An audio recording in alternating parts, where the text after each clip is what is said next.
हरे कृष्ण। श्रीमद् भगवद गीता की जय। श्रील प्रभुपाद की जय। कृष्ण कृपा मूर्ति श्री श्रीमद एसी भक्ति वेदांत स्वामी प्रभुपाद द्वारा भाष्य रचित भगवद गीता तेना मूल रूपे प्रथमो अध्याय विषाद योग। कुरुक्षेत्र ने युद्ध भूमि पर सैन्य निरीक्षण। श्लोक 43। अर्जुन उवाच उत्सन्नकुलधर्माणां मनुष्याणां जनार्दन नरके नियतं वासो भवतीत्यनुशुश्रुम। उत्सन्न विनष्ट कुलधर्माणां कुल परंपरा वाला मनुष्याणां आवा मनुष्योनो जनार्दन हे कृष्ण नरके नरकमा नियतम सदा वास निवास भवती એવું થાય છે इति एम अनुशुश्रुम गुरु परंपरा द्वारा मैं સાંભળ્યું છે। अनुवाद। अर्जुन કહ્યું, હે પ્રજાના પાલનહાર કૃષ્ણ, મેં ગુરુ શિષ્ય પરંપરા દ્વારા સાંભળ્યું છે કે જે લોકો કુળ ધર્મનો નાશ કરે છે તેઓ સદા નરકમાં વાસ કરે છે। ભાવાર્થ। અર્જુન તેની દલીલનો આધાર પોતાના અનુભવો પર નહીં પરંતુ આચાર્યો પાસેથી તેને જે સાંભળ્યું તેની ઉપર રાખે છે। વાસ્તવિક જ્ઞાન પ્રાપ્ત કરવાની આ જ રીત છે।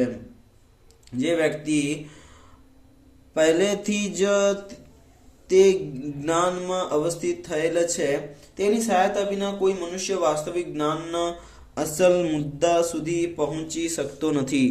વર્ણાશ્રમ ધર્મમાં એક એવી પદ્ધતિ હોય છે જે અનુસાર મૃત્યુ પૂર્વે મનુષ્યને તેના પાપ કર્મો માટે પ્રાયશ્ચિત કરવું પડે છે। જે મનુષ્ય હંમેશા પાપ કર્મોમાં રચ્ચો પચ્ચો રહે છે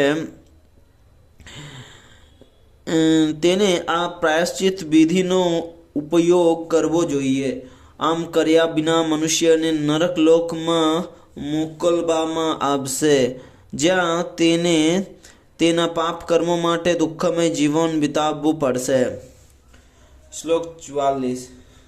અર્જુન વાચ અહો બત મહત્પાપં કર્તું વ્યવસિતા વયમ યદ રાજ્ય સુખ લોભેન હંતું સ્વયનમુદ્દતા।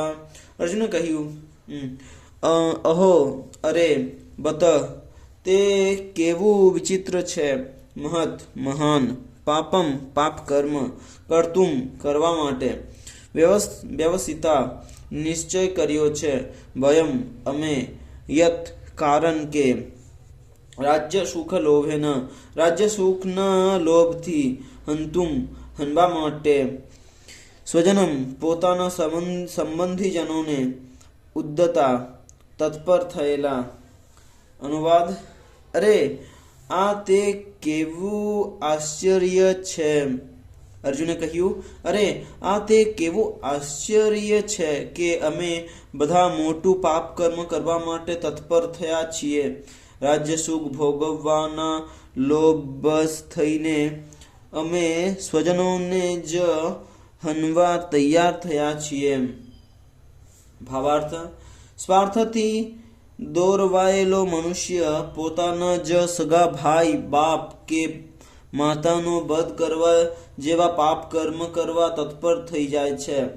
દુનિયાના ઇતિહાસમાં આવા અનેક ઉદાહરણો છે પરંતુ અર્જુન ભગવાનનો સચ્ચરિત્ર ભક્ત હોવાથી સદાચાર પ્રત્યે હંમેશા સજાગ રહે છે અને તેથી આવા કર્મો ન કરવાની કાળજી રાખે છે। जय।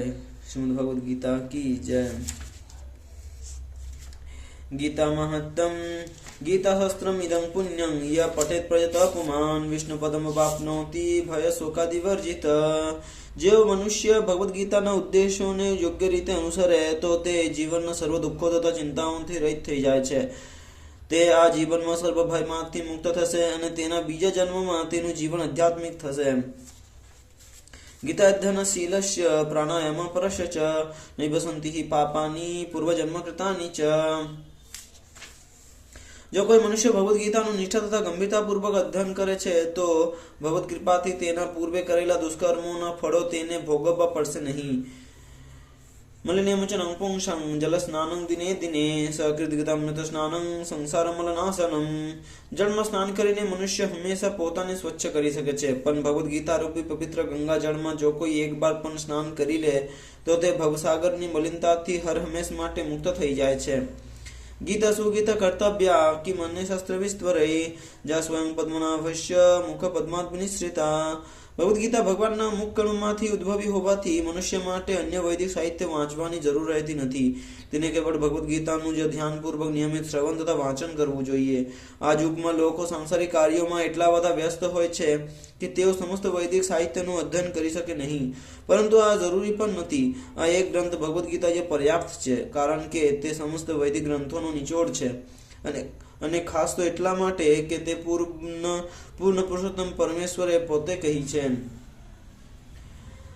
ભારતમૃત સર્વસ્વં વિષ્ણુર્વક્તાत् વિનિશ્રિતં ગીતા ગંગોદકં પીત્વા પુનર્જન્મ ન વિદ્યતે.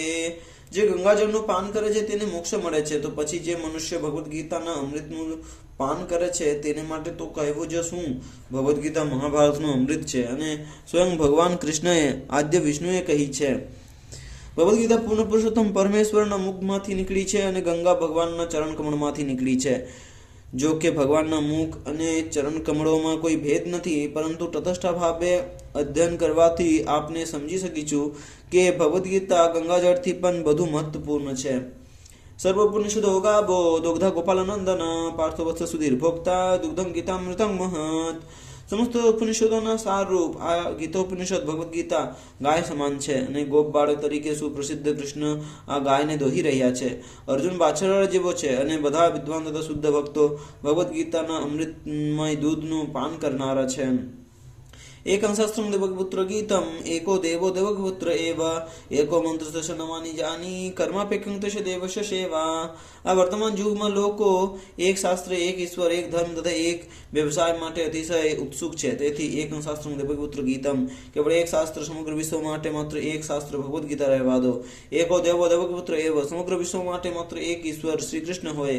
એકો મંત્ર નમાની જાની, અને માત્ર એક જ મંત્ર, એક જ પ્રાર્થના હોય, તેના નામનું કીર્તન. હરે કૃષ્ણ કૃષ્ણ કૃષ્ણ હરે હરે, હરે રામ રામ રામ હરે હરે. અને કર્માપેક્ષં તશ દેવશ સેવા, અને માત્ર એક જ કાર્ય હોય, ભગવાનની સેવા. ઓમ ગીતા પાઠ ક્ષમા પ્રાર્થના મંત્ર.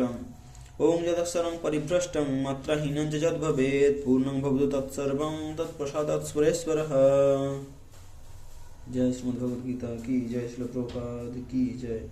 હરિ બોલ.